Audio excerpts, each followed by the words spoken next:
5 আগস্টের পরবর্তী বাস্তবতায় বাংলাদেশে একটি গুপ্ত মুনাফিক শ্রেণীর আবির্ভাব হয়েছে, যারা বিগত 15.5 বছর ছাত্রলীগ এবং আওয়ামী লীগের পতাকা তলে আশ্রয় নিয়েছিল।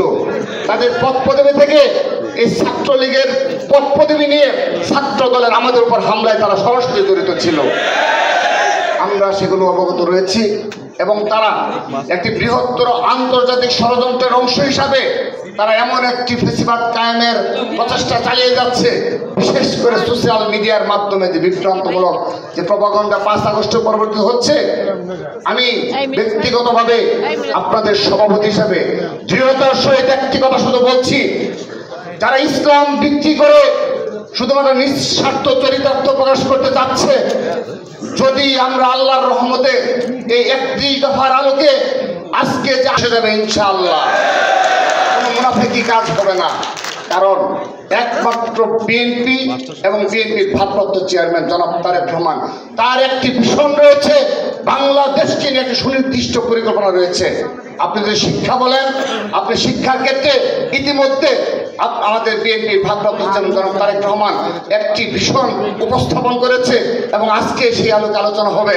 কিন্তু আপনারা লক্ষ্য করে দেখেন, একটি মুনাফিক দল রয়েছে, যারা শুধুমাত্র নিজেদের অল্প কিছু শিক্ষা প্রতিষ্ঠান এবং কোচিং ব্যবসাকে প্রতিষ্ঠিত করার জন্য তারা নিমগ্ন রয়েছে। তারা কখনো ছাত্র সমাজকে সত্যিকার অর্থে পুরো শিক্ষা ব্যবস্থার কি ধরনের উন্নতি প্রয়োজন সেই দিকে তাদের কোনো আগ্রহ এবং সুনির্দিষ্ট কোনো পরিকল্পনা আজ অবধি তারা প্রকাশ করতে পারেনি। কিন্তু কিভাবে তাদের কোচিং ব্যবসাকে প্রতিষ্ঠিত করতে হবে সে বিষয়ে তাদের পূর্ণ মনোযোগ রয়েছে এবং আমরা অভিযোগ করছি, এই কোচিং ব্যবসার মাধ্যমে সাজেশনের মাধ্যমে প্রশ্ন ফাঁস করা হয়। আমরা বিশ্বাস করি এক সময় ইতিহাসে সত্য বেরিয়ে আসবে। স্বাস্থ্য খাত নিয়ে কারো এই বাংলাদেশে কোনো দলের সুনির্দিষ্ট কোনো পরিকল্পনা কিংবা ভীষণ উপস্থাপন করতে পারেনি, করেছে একমাত্র বিএনপি ভারপ্রাপ্ত চেয়ারম্যান জনাব তারেক রহমান 31 দফা, এবং আজকেও সেই বিষয় উপস্থাপন হবে।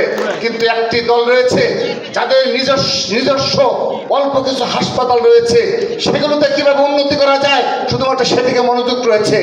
কিন্তু প্রান্তিক পর্যায়ে জনগণ কিভাবে স্বাস্থ্য খাতে সুবিধা পেতে পারে সে বিষয়ে সুনির্দিষ্ট কোনো ভিশন কিংবা পরিকল্পনা আজ অবধি তারা প্রকাশ করতে পারেনি।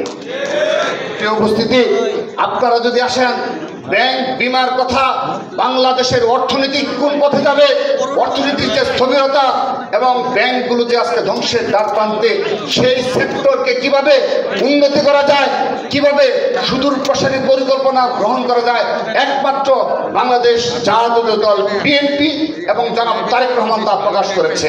কিন্তু অপরাপর যারা একটি মুনাফিক দল রয়েছে, যারা এগুলো দখল করতে ব্যস্ত এবং কিভাবে আরো বেশি দখলদারিত্ব বজায় কায়েম করা যায় সে বিষয়ে শুধুমাত্র তাদের মনোযোগী রয়েছে। প্রিয় উপস্থিতি, সেই একইভাবে আজকে আপনারা দেখতে পাবেন শিক্ষা ক্রীড়া ক্ষেত্রে বিএনপির কি ভীষণ সেটি একটু করে আপনাদেরকে জানানো হবে। কর্মসংস্থান ক্ষেত্রে বিএনপি তথা জনাব তারেক রহমানের কি পরিকল্পনা সেগুলো একটু করে আপনারা জানতে পারবেন।